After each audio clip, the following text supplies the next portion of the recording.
Self-care is not a prize for good behavior. No. It's not a reward. It's part of being a person. That's self-care is maintenance. Yes. Self-care is the thing that we need to make sure that we're moving through life functioning. It keeps our functioning going. Welcome to Right Here, a podcast about mental health, connection, and what it means to be human. I'm Christopher Mooney. And I'm Kenyon Phillips. Each episode, we unpack the psychological patterns that shape our relationships, our sense of self, and the way we move through the world. No jargon, no judgment, just thoughtful conversations that invite us to come back to the present moment. Because when we're right here with ourselves and right here with each other, something shifts. We get a little clearer, a little more regulated, a little more right. Right Here is a podcast partnership with WPKN 89.5 FM in Bridgeport, streaming online at WPKN.org and via our free listening apps.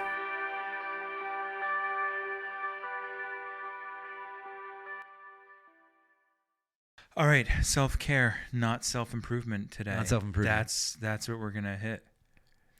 Self-care, the self-care online looks like what, spa days?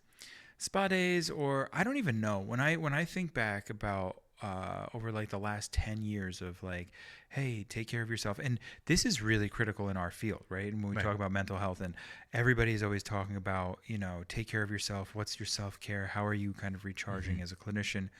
I actually have a hard time pinpointing what it is, like for us, but also for just in general, when I think back, like what people reference as self-care. Right. And I think the thing is that it's actually different for everybody.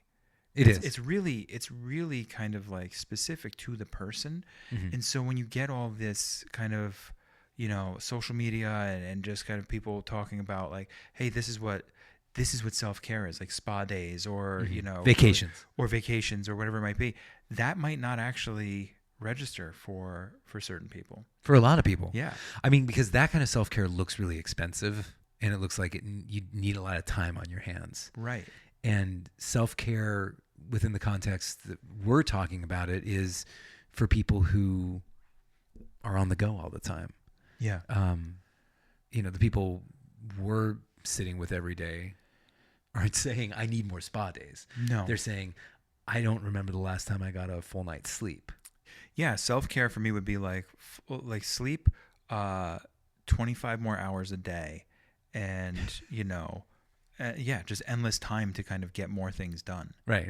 But the problem is then you end up just over-functioning in that, right? So I think self-care is kind of like, so we're going to talk today about what real self-care is for people who over-function, for parents, for helpers, for everybody, and how it shows up in real life. Like, we can talk about what it looks like for our bodies. Like you mentioned, spa days, for our minds, in relationships. And again, I think we're going to come back to boundaries.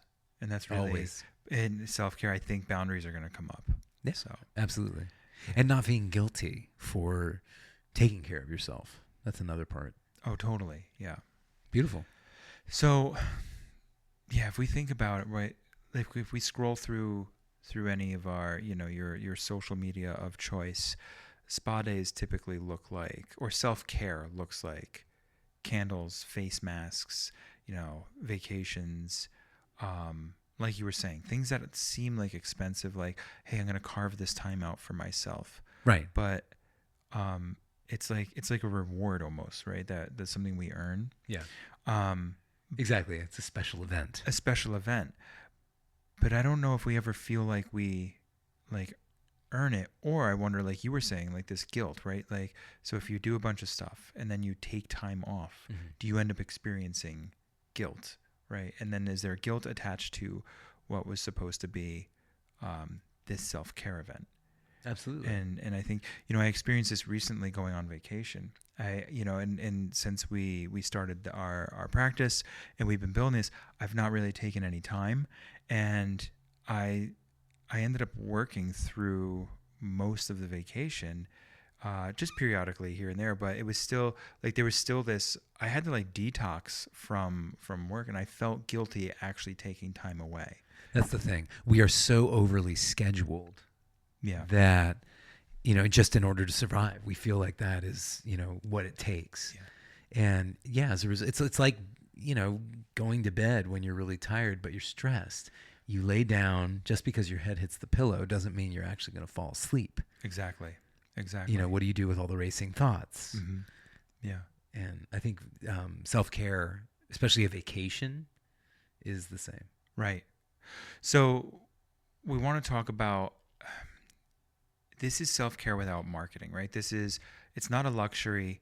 It's not self-improvement homework. Mm-hmm.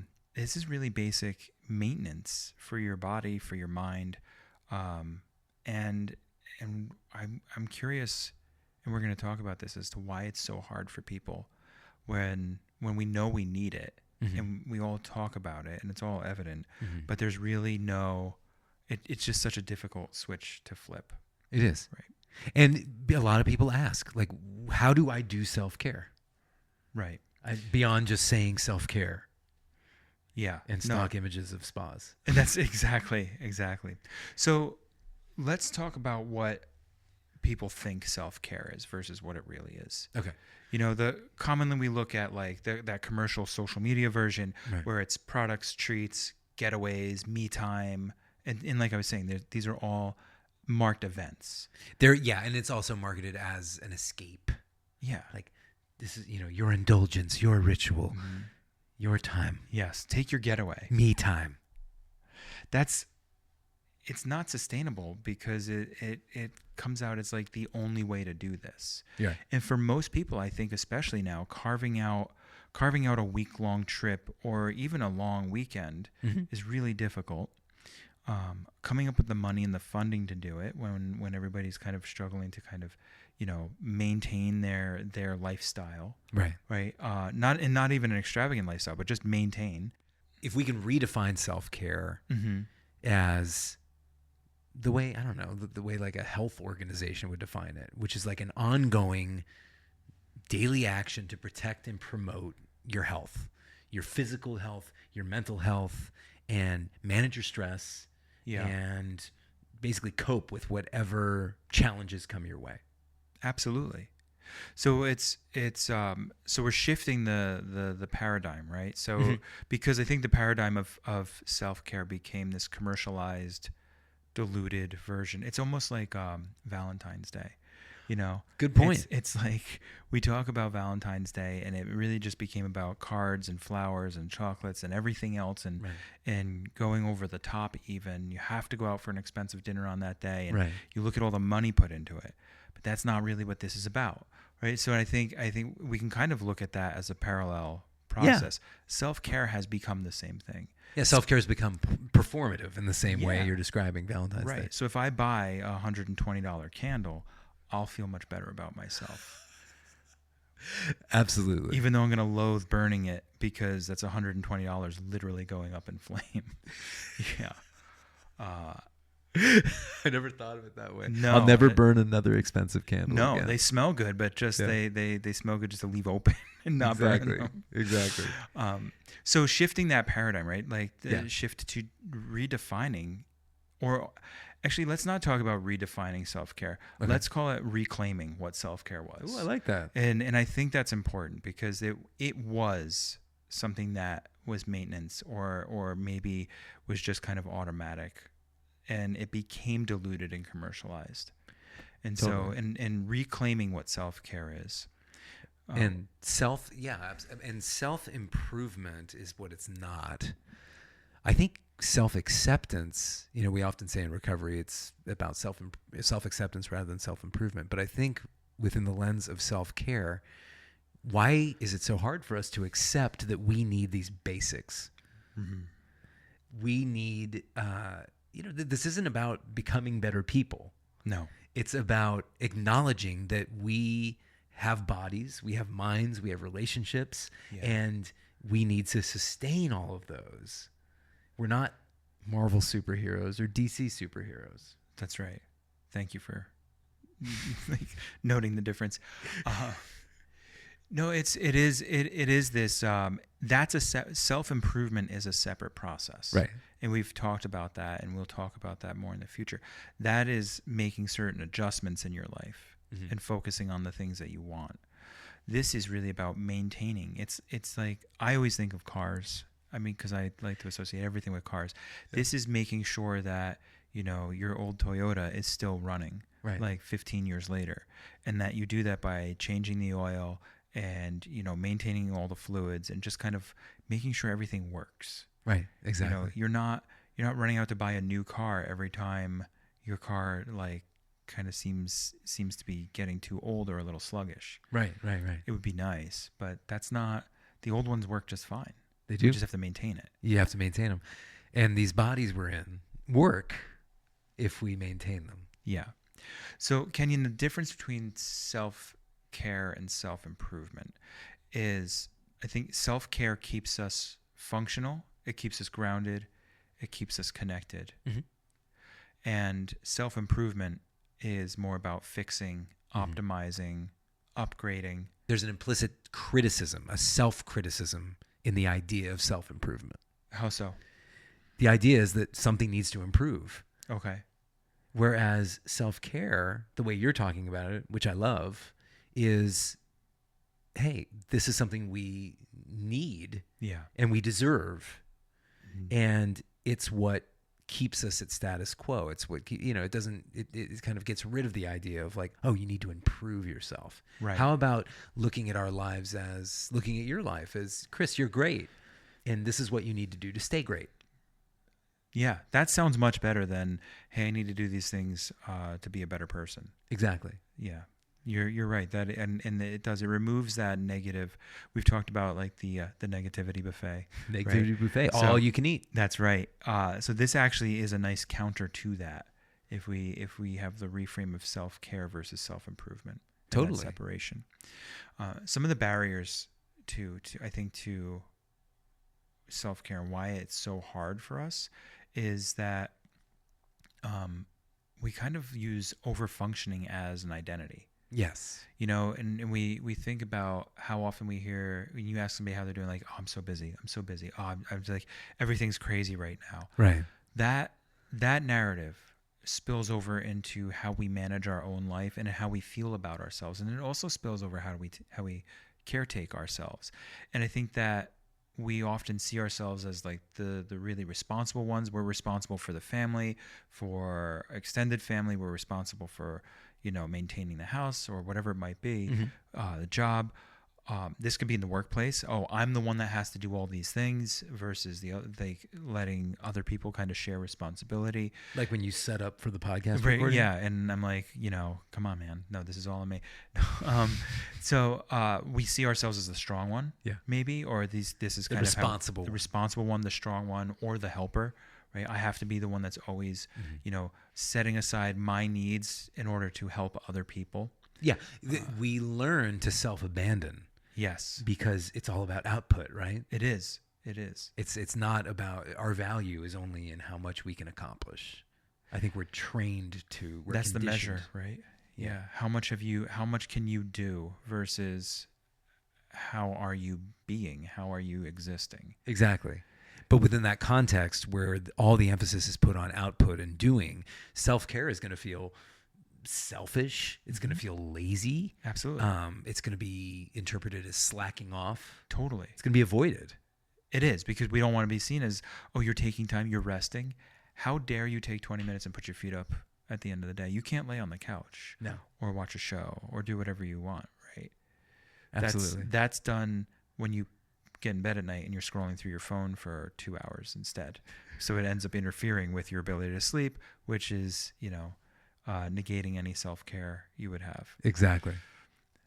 We might feel that guilt. Like I talked before about like going on vacation. I feel a tremendous amount of guilt. Like I need to be there for work. I need to be there. It's income. It's showing up. I'm not being responsible enough if I'm taking time off. Totally. And then we're supposed to earn our self-care. We're supposed to earn that time. But then when we earn it, like it's kind of a moving target. It's the goalposts are always changing. Right. And that's not helpful. Like that feels bad. Like I know that I'm just coming off of this and it felt really bad. Well, yeah, because you're setting yourself up to lose. Every time. with, like, well, what's enough? What is good enough?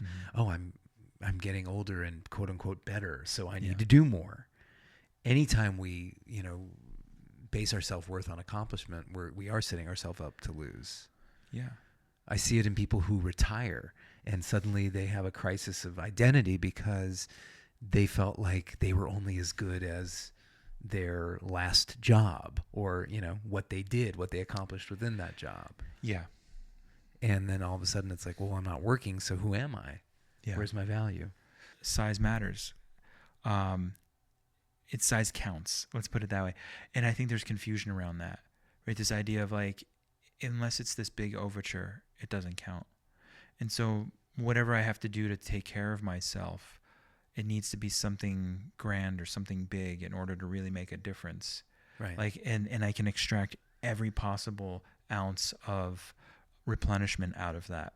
Right. That's not how self-care works. It can be tiny, small things over time. Yeah. And again, maintenance, like changing the oil in a car is not this huge overture. Mm-hmm. It's something you do, every 5,000 miles, Totally. Longer if you use synthetic oils. But you start looking at small little adjustments over time just to maintain. Mm-hmm. And it doesn't have to be this big overture, but I think that gets in the way. We get really confused as human beings with that. The bigger it looks and the bigger it seems, the more we're going to get out of it. And that's not always true. No, especially on social media. And that's what we were talking about before, the signaling of, oh, I'm on vacation, or I'm at this luxury resort spa and getting a massage. When in reality, it's these small, sort of desultory, mundane, everyday actions that really add up to self-care. Sleep. Yeah. Movement, exercise. Yes. It doesn't have to be a full-on, you don't have to like get all geared up and go to Equinox Fitness and work out for 2 hours. No. You can put on your sneakers and walk for a mile. Yeah. In between sessions. Totally. I get caught up in that all the time, and we've talked about running. I've gotten it in my mind over the last few years where I have to it has to be these long distances. It has to be this amount of elevation changes, all this statistics and data I get caught up in. And honestly, the best I feel is when it's in between a session and I leave the office and I go walk literally a mile or a mile and a half. Yeah. And I might listen to music, or I might just have nothing on at all. And just kind of like come back, like no headphones, come back and just, it's like, oh, I got out a little bit and just moved. Yeah, absolutely. Yeah. It's the same with meditation. Mm-hmm. People think, oh, I have to do, a 20-minute meditation in the morning and a 20-minute in the afternoon. That's great if you can do it. Right. It's also great? Setting your iPhone timer for a minute and just sitting still and closing your eyes. Yeah. It feels wonderful. And I think that's, again, going to it's the grand thing versus just that small little maintenance steps. Right. Food is another really important one. Huge. And we talk about eggplant parm all the time. Shout out to eggplant parm. We love eggplant parm. We do. Although you've thrown an Audible recently, which I think is really filling that gap. Yeah. With your fried artichoke sandwich. The fried artichoke sandwich, adding broccoli rabe and eggplant. It Killer. takes it to another level. It does. That is all the self-care I think we need. Exactly. 3 of those a week. At least 3. But here's the thing. Even with food, how many of us decide in the midst of our busy day, oh, I can go without food, or I don't need to eat right now. Yeah. Or I can eat later. Mm-hmm. I'll grab something. Right. That doesn't make sense. It's consistent. We know this from exercise. Mm-hmm. More consistent, smaller meals works better for our body. Totally. A couple nosh throughout the day. Exactly. Have a nosh. Yeah. Have a nosh. I love a nosh. I think self-care is often hard because it's not that we don't know what to do. And you mentioned this before. We've been taught and trained to look at it a certain way. Mm-hmm. And we've been taught that our needs come last. Yes. Right? They come second to everybody else, and you're only allowed to have these things in an emergency. Right. Like, right. Oh, everything's falling apart. I need 5 minutes. Yeah. Not, hey, things are going really well, or it's just a random Tuesday. I'm just going to do this. I'm going to take 2 minutes on, set a timer, and just kind of breathe and not do anything. I'm not going to look at my phone. I'm just going to close my eyes and breathe. That's why I loved living in Italy. Why is that?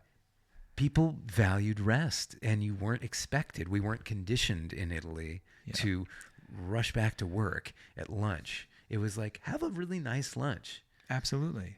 Maybe, even have a bottle of wine at lunch, and then leisurely kind of go back to work when you're ready. In Spain, the siesta, practice of siesta, taking a nap after you eat, a midday nap, that's accepted. It's socially acceptable. It's probably less socially acceptable than it was maybe 10 or 20 or 30 years ago. But the problem here that you're pointing to is we're modeled, what's modeled for us is martyrdom. Yes. Overwork. Sacrifice yourself. That's right. Abandon yourself in order to be busy and have the greatest possible output and productivity. Meanwhile, we suffer. Yeah, absolutely. Absolutely. And I think we equate more work to more money and more comfort and, having more and more. And then you just get caught up because it's not a one-to-one relation. It's not a direct correlation like that. Absolutely. Right. It's not. And it's interesting as you were talking about that time off after work or after lunch and just kind of going slow. My daughter was away at camp and for 2 weeks. And when she came home, she said this great time that she had was after lunch. All the campers would go back to their cabins and they'd have an hour. You could write letters or you could just nap. They'd turn the lights off in the cabin and they'd just chill for an hour. And I'm like, oh, that's really wonderful. Like to be able to do that. And I mean, I have a hard enough time blocking even half an hour to go eat for lunch. Most of us don't. Most of us Right. are like, oh, taking lunch is for, lazy slackers. Right. I'm not going to take lunch. Or what a luxury. Like if you were able to, if I saw that you could take a lunch hour every day, I'd be like, dude, Kenyon, how nice is that? Yeah. How do you do that? How can you do, what a luxury. Right. But that's rude. Like that's like, it's not, it's like, then the question should be, what do I need to do in order to do that also? How can I have that in my life? Exactly. Versus looking at it as like somebody else's luxury. Like I can't do that. I don't deserve that. Let's stop that. Let's Yeah. stop that because it shouldn't breed resentment No. or envy. No. Especially the way we're framing it as, these are the basics. So these are the ways. So these are the things we can do if we start thinking about how to like parse out self-care, right? Okay. We've been talking a lot about things for our body, like maintenance. So we talk about sleep and really getting regular sleep, and sleep is the strongest predictor for stable mental health and resilience. You do all the therapy in the world, you can do all the vitamins and ashwagandha and meditating, but sleep is the best thing. It really is. And how much sleep should we be getting? That's a good question. Adults are recommended to get, I was surprised by this, 7 hours. Yeah. 8 if you can. Were you surprised that it was that much or Yeah. that little? Okay. That it was that much? Yeah. I was like, oh, wait, no, by the time you're an adult, you only need like 5 or 6, right? And wrong. Right. That's what everybody says is that you only need 5 or 6, but you need more. Yeah. We need on average 7 to 8 hours. Exactly. And that sounds like a luxury, doesn't it?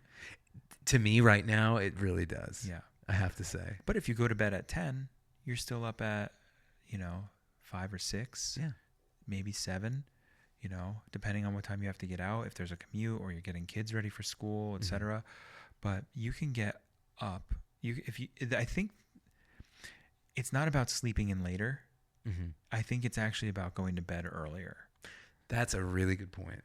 And when I think about how I need to adjust, I actually really like the mornings, although I feel sluggish if I stay up too late doing things. Then I want to sleep in, and then when I sleep in, I already wake up. If I sleep in even till like 8, I'm like, oh my God, I've already missed so much of my day. Right. I really love, I don't get up this early, but I love that 5 to like 6 a.m. because nobody else is up. That was my favorite time in New York City too. Getting up at 5 a.m. like on a Sunday, or 6 a.m. on a Sunday or Saturday when nobody was out in the city, it was like the perfect time. You could walk, the streets were pretty, they were like clean, there's like sun was out. Diggable Planets has a song about that. on the first album. That's right. Pacific. That's right. New York is red hot. Yep. So it's if we can adjust our bedtime earlier, and I would ask for those listening to try that. Mm-hmm. Just a half an hour. Start with a half an hour, then move up to an hour maybe. Or if you go to bed at like 11:30, just try like 11. See how it works. Absolutely. But like in total shutdown. I mean like eyes closed, no phone off. Yeah. Exactly. Like Yeah. like going to sleep that early. I have clients who, struggle with a dependency on their phones, their devices. And I tell them, I suggest, hey, why not leave the phone outside your bedroom when you go to bed? Yeah. And then one day I was saying it for like the 7th or 8th time. I was like, wait, I need to do this. Yeah. Why can't I do this? Yeah. I'm always like, my phone has to be near in case somebody calls, if there's an emergency. Right. There's all these, it's my alarm. It's all these Yeah. things. And like, yeah, there's other ways around that. There really are. Yeah. If we're just a little bit creative. That's about it. right. That's right. So sleep is important. Another one is, we're talking about the body, Mm-hmm. movement, exercise, Right. physical activity. Physical activity is not a luxury. No, it's a necessity. Sitting all day, if you have an office job or you're just stagnant, it is the worst thing for us. Mm-hmm. So if we couple like minimal sleep and minimal movement, we really start to feel physically awful. We do. And we also get depressed. Yeah. And our anxiety levels go up. That's right. The cortisol increases then. Mm-hmm. And cortisol is what? The stress hormone. Thank you. My wife makes reference to the movie WALL-E all the time. I love that movie. It's a Disney movie. It is. It's an amazing movie. But the humans in that movie all become these like blob-like creatures who can't move. They're so sedentary. And they're on like these sort of Segway type devices. That's right. and That just moves them. eating. It carts them around. Yeah. So that they Yeah. can go buy more food and things. Yeah, and just buy things. Yeah. And just consume. We want to reduce that. So more sleep, more movement, and that's in a healthy diet. Mental hygiene. So we kind of touched on this a little bit, right? Like when we talk about meditation or time without screen, Right. like just time to ourselves. Mental hygiene. I like that. Mental hygiene. Use some mental floss. That's right. I like that. Mental toothbrushing. But this idea of really like, what do we need to do to have a healthy state of mind? And I think it really is about minimizing like overconsumption of screens and like social media and internet and just even TV. Like, don't sit down and binge 4 episodes of a show. We don't need So to many do of that. us, that's a great point. Binging is another form of numbing. Of course. And it's not all that different from, okay, I need to relax now, so I need to have a bottle of wine, or I need to have a joint, or, or a gummy. Yeah. Binging is a really similar practice. It is. And so many people get caught up with it. Yeah. I think can it's really more acceptable, incapacitate right? us. Mhm. How many people do you talk to are like, oh, I just watched 4 episodes of that show, in a row, and that's what I'm doing tonight. I was talking with somebody yesterday about this, and just kind of like the balancing that out. They were actually like, yeah, I do this too much. There was a real recognition of needing a change in that. Yeah. But it was this numbing pattern. Yeah. And it's TV was never set up that way. No. We used to have to wait. My kids can't wrap their head around the idea that we had to wait a week before a new episode. So it's funny. Apple and Netflix and all these streaming services change the paradigm again to say, hey, you can sit and binge, and you can stream all this stuff, and we'll release it all at once, and you can crush, seasons worth of things. And then they started switching it back again to kind of get you really To roll out. Like with Game of Thrones on Game HBO. of Thrones. Stranger Things did the same, I think. A couple of these shows that really made you wait. My kids were like, wait, I can't wait. I was like, you have to. Yeah. You just have to be okay with waiting now. Yeah. Waiting. That's a podcast episode. It is. How to wait. How do we just wait? We talk about a lot of times how people can't really stand to like wait online. Mm-hmm. They need a device in their hand or something. And we used to just wait. Like sometimes if you were buying concert tickets or something like that, you just had to wait. You just waited. And you'd talk to people and you'd form a sort of sense of community, or you'd participate in an existing community. Yes. now we have zero distress tolerance when it comes to waiting. But there's a phenomenon now, and I see it in New York, strangely too, where a certain generation is they are waiting on lines for everything. True. However, the Instagram, social media thing. But I think they have their devices. They do have their devices. But there is this phenomenon. I think SNL even did a skit, like waiting on a big dumb line. Yeah. For like whatever. Waiting on a big dumb line. I refuse. I don't want to wait on a big dumb line for the latest cookie. No. The latest hamburger or the latest milkshake. No, I'll go to the next place. Yeah. I had that with lobster rolls in Maine.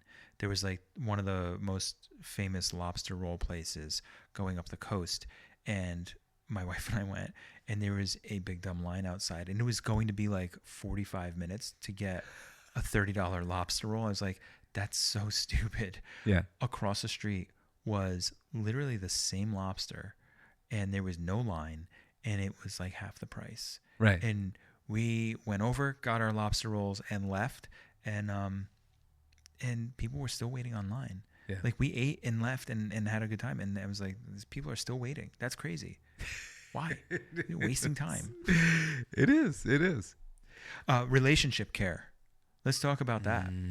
Yeah. What does self-care look like within a relationship?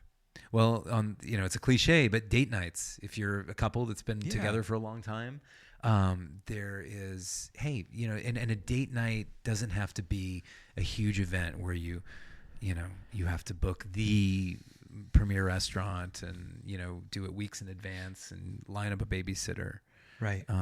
I like sometimes my wife and I just go to a diner in the middle of the day when the kids are at school. Yeah. Like, that's so nice to carve out that time. Yeah. But that's you taking your lunch. True. I should feel guilty. I should self-flagellate for that. Right. But what about a walk in the morning before the day gets crazy? Absolutely. Or at the end of the day, like after dinner. Just go for a walk. Helps with digestion. Yeah. So you're helping your body, you're moving, and you're spending time with another person. It doesn't, by the way, this isn't just exclusive to a partner. Yeah. This is a friend or family or, anyone, really. Even just a dog, even if you have a wonder, so many of our animals are emotional service animals, Yes. whether they're licensed to be or not. Yeah. Just taking that walk. Absolutely. Through the woods, or down the street to get your coffee in the morning. Yeah. Meeting a friend for dinner. Yeah. That is relationship self-care. And if you can, and we've talked about this before, I've mentioned like going out. I have a friend that we meet up or try to meet up every month or two. Right. But it is, it's difficult to coordinate and schedule, but if we set an intention to carve out that time, it really, that is self-care. I always feel great after that hour, 2 hours. Totally. It doesn't have to be crisis-based connection. It doesn't have to be like, oh my, everything's hitting the fan and I need to talk. No. Or I need to, or we're about to get a divorce, so I'd better schedule a date night. Right. Yeah, it's not rescue. It's not a rescue mission. It's that maintenance thing again. Yeah. It's spending time with somebody, and it goes back to the importance of connection. You're spending time with another human being. You're in proximity with another human being. Right. You are able to, and it will help your mental health. It helps the relationship. It helps physical health. It's critical. Actually, I laugh because we keep coming back to connection. Always, but it is one of the flagpoles of mental health. Yeah, and existence, really. It's a human condition. It's a human need. It's not just for people struggling. It is just a human need. We are herd animals. Right. Yeah. Boundaries are another area of self-care that we don't necessarily think of as self-care. Yeah. Boundaries aren't sexy, but they could be. They can be. I think we're making boundaries sexy. That's what we're working on here. This is turning into a Delicious Dish episode. Yeah, make boundaries sexy. I love it. But it's, you don't see people posting about boundaries. But saying no when we've reached our capacity is one great way to practice self-care. And we have a whole episode about that. We do. The power of no. Go back and listen. Not taking on more, not only more at work than you can handle, but also like more emotional labor. Like there are some people who are just constant in my life whom I love dearly, but they're constantly in crisis. And if I take on their energy, if I take on their crisis and make it my own, I have zero capacity for myself. Yeah. So just being like, hey, I love you, but I'm going to do me right now. Yes. And reframing that idea also, the boundary is that self-care is not indulgent. Oh, huge. We can't underline that enough. Yeah. These things they're not always glamorous. They're just, it's not glamorous at all, actually. No. But you will feel glamorous if you do these things. If you go to bed at a decent hour, if you move your body even just a little bit, if you meet somebody for coffee. Totally.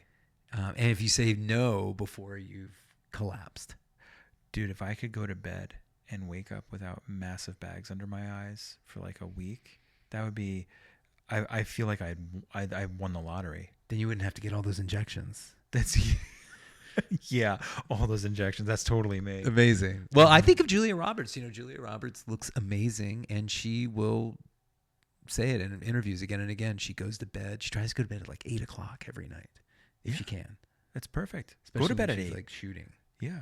Go to bed as early as possible. Mm-hmm. Get a full night's sleep and hydrate. Drink more water than you think you're supposed to.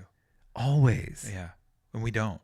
Even and I'm trying to drink enough water, and it's still not enough. It really never is. No, you should always have a water bottle in your hand. Yes. I believe in that. I carry one. I believe in the water. I leave it. I carry one places. too. I don't use it. I leave it like everywhere. But it's the thought that counts. So. Okay, so if we could just do one thing, so because we have these areas of self-care, right? Yes. We have like the body, the mind, the relationships, the relationships. Okay, so for the body, what's one thing I can do? Movement. Okay. Commit to moving one time a day. Great. Commit to going for a short walk, a mile. Perfect. Not even. Doesn't even have to be a mile. Walk to one point and back outside. I love it. By the way, do it in the rain or the wind also. Just throw a jacket on. I used to have this mentality like, I could only run if it was nice out, and I could only go out for a walk if it were nice out. That's ridiculous. It really is. We're humans. I actually love going for a walk in the winter and when it's rainy. Just bundle up and go. So do millions of British people. That's right. Well, they have to. That's just necessity. But I love taking a bracing walk in the UK. It's great with wind and rain. Now you can take a bracing walk in the hills of Connecticut. It's true. That's right. It's true. We've been getting enough rain lately. But that it also checks off your mindfulness kind of exercise too, because go out for a walk in the rain and just focus on what does it feel like? What does your body feel like? Is it cold? Is it hot? Are you feeling wet? Are the raindrops hitting your face? Allow it. We're not going to melt. We're not sugar. No. We're going to be okay. So go out, get soaked, get sweaty, just deal with it. Right. And try it. And then come back, take a shower, and go back to work. Love or it. do whatever you need to do. Yeah. No, it's like a mindfulness. It's like a walking meditation. So go for a walk. Okay. Is body. For the mind. For the mind, meditate. Yeah. Go to sleep a little earlier. And let's redefine. Let's open up the definition of meditation. Okay, hit it. Because I get really like caught up in this like perfectionistic idea of what meditation needs to be. Meditation can just be literally closing your eyes for 30 seconds for a minute and just not doing anything. That's right. Try it. I challenge everybody listening. Do it one time. Start with one time a day for a minute. Right. That is so not that long. Yeah. Or do it. I like to try to do those things 2 or 3 times a day. Throughout the day. Since it's only a minute or 2 minutes, even 5 minutes isn't that long. You can afford it. We can afford it. We have to. It's actually a necessity. It's not, these things are not luxuries. They are necessities in our life. That's the mantra. Necessity, not a luxury. Necessity, not a luxury when we think of self-care. Self-care is not a luxury. It's not indulgent. Love it. Okay, relationships. What's one thing we can do for self-care in our relationships? You talked about this not too long ago. You talked about this, I know you've talked with me about it. You reached out to one one person. I think you saw somebody post something online, Yeah. and you text them, Yeah. and it turned out to be this really great conversation, Yeah. right? Just reach out. I called them. I actually phoned. I did. I You did cold call called them, them right? without. Usually, it's really weird since COVID. We text right? for permission. We text Can I for call permission you? to Yeah. call. No, just call. And I just calling. Yeah. I usually do the, hey, are you free right now? That's more polite. Because I want to be aware, like other. If I were places- polite, I would do that. That's you're very polite, but the idea is, reach out to somebody. You actually FaceTime all the time, which I love, and I've talked to you about this because nobody in my life FaceTimes me.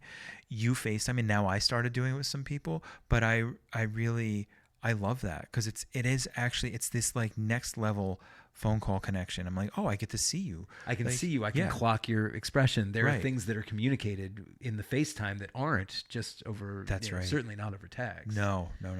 We lose those nuances. That's right. It's important to have some of that nuance, and just kind of see what each other looks like that day. So text or call one person, and we've talked about this before. It's the vulnerability. Be a little more open about what's going on. Just say, hey, I was calling. I was thinking about you. That's so nice. If somebody were calling and say, hey, I was just thinking about you today. You were on my mind. I just wanted to call and see how things were going. Totally. And don't answer with, I'm fine. No, this morning before we met up, you were like, how are you doing? And I said, you know what? I'm having a really tough time because I'm dealing with like some cyberbullying with my Right. 8-year-old. And you were like, oh no, and then you were able to share stories Yeah. that you've experienced. And then all of a sudden we're having a real conversation. That's right. And you're not alone in that. And And I- you realize exactly. you're not on an island dealing with this thing. There's actually, I think a lot of people are dealing with that thing specifically, but it's nice because all of a sudden if we don't feel alone, we feel much better. Right. Remember, exactly. we're herd animals. We can't be alone. We're like goats. You're just like goats. We are. I would equate us to horses, but they're very fragile. I don't want to be a horse. I want to be a goat. Yeah, no, let's be a goat. Let's eat sweaters. Don't they eat sweaters? They eat everything. Yeah, they my eat kids are everything. convinced that they'll eat tin cans, which is probably true. I know that's right. I know that's what's said, but I don't know. Maybe they can. I know they eat poison ivy. I love that they eat poison ivy. Okay, so in terms of boundaries, self-care, what's one easy way to sort of like assert our boundary? So I would say practice saying no, or I can't do that right now. And we went through this in our boundary episode, but I'm actually going to challenge. It's a different challenge. Pause before you commit to something. Just take a moment to think about it. I go through this in talking with couples. I go, especially in communication and relationships, with everything in our life. Just pause.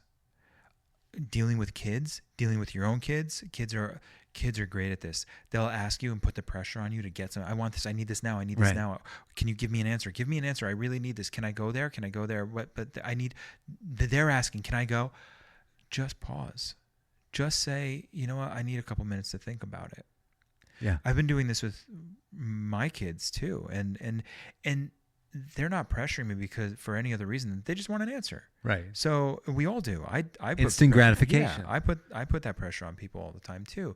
But the practice has been, hey, give me a couple minutes just to think about that. And I really just kind of want to play out scenarios in my mind. I want to think about what this would be like. And so it's not saying no. It's not, I can't do this right now. Those are great boundaries. Yeah. Practice those. Just pause. Just take a beat and just take a beat and just kind of like think about something before you respond. Exactly. You can respond Not react. as opposed to react. That's right. And the difference, Kenyon? A reaction is instant, Yes. it's thoughtless, and it's often harmful. Yeah, it's reflexive, right? It's reflexive. Somebody gives you the finger while driving. You give them the finger back, and then you scream and yell in your car at them. You have road rage. Response is measured. Response takes into consideration what is best. What's the best way? What's the next right action? That's a great way. I love that. The next right action. And it takes time. It does. It's reflective versus reflexive. Yes. I love that. That's a bumper sticker. That just came out. That I literally. Are you kidding me? No, it's just. That is so. Wait, you really just made that up? It's It's reflective, not reflexive. That's right. That's true, because we reflect in order to Yeah. respond, Mm-hmm. whereas when we react, it's a reflex. Yeah. I always think of the doctor hitting my knee with that little. Little hammer. Yeah, the little hammer, and that is. I don't want that. No. That is. To test your reflexes. That's right. right. So we want reflective. We want something with more thought into it. Absolutely.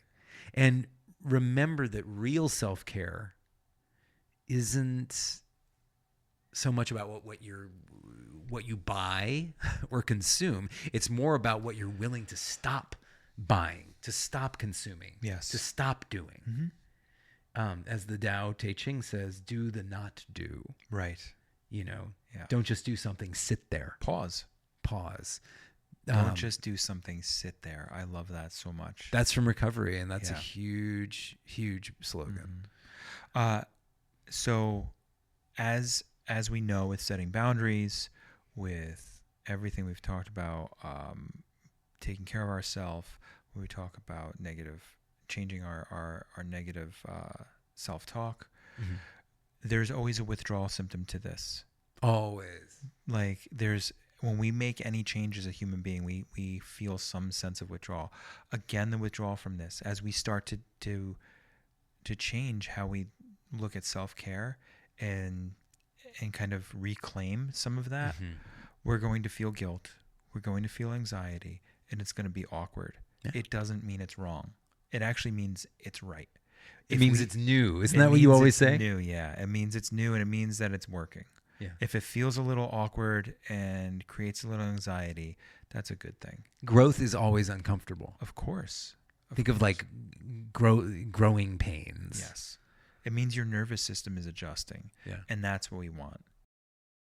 It's the way that we treat our body, in our mind, in our relationships, and limits day after day. Boundaries. That's what self-care is. Mhm. It's not these glamorous overtures. Right.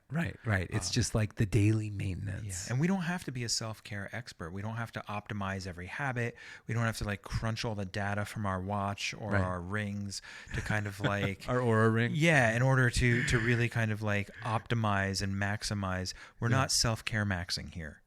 Yes. we with are- 2 X's. That's right. We are taking small, honest steps towards little areas that we need change. Totally. Like shifting a half an hour or an hour of our sleep to earlier. Go to bed a little earlier, right? To walk a mile. Take that effort. Take a little bit of time for lunch. Those are the things that we're changing. We're not, consuming different peptides and all these other things to maximize our self-care. Right. And remember too, self-care is not a prize for good behavior. No. It's not a reward. It's part of being a person. That's self-care is maintenance. Yes. Self-care is the thing that we need to make sure that we're moving through life functioning. It keeps our functioning going. It does. And it also reminds us that we're more than our functions, our various functions. It's okay to just be a person Yes. as opposed to a producer, a parent, a helper, Yeah. Our a lives positive are contributor. so if we have grace for ourselves, right? We talk about this. We acknowledge that our lives are imperfect, and then we allow ourselves certain things to kind of help. Right. And we're allowing space for that. That is really what self-care is. It's incorporating that grace into our imperfect life to kind of say, hey, I can just make these small adjustments to make it feel a little less imperfect. Or so that I have the resilience to deal with the imperfections. I think That's I what like it that is. more. I think that's really what it is. Self-care helps us build resilience and maintain resilience to deal with the imperfections in life. That's gold right there. Mic drop. Thanks for listening to Right Here, a podcast partnership with WPKN 89.5 FM in Bridgeport, streaming online at WPKN.org and via our free listening apps. If today's conversation resonated with you, we encourage you to follow, review, and share Right Here with anyone you think would appreciate it. We'll be back soon with another conversation designed to bring a little more light to the human condition. I'm Christopher Mooney. And I'm Kenyon Phillips. Until next time, take care of yourselves and each other. Right Here is for educational and informational purposes only and is not a substitute for therapy, diagnosis, or treatment. If you're experiencing a mental health crisis, please contact a local emergency service or your trusted mental health professional.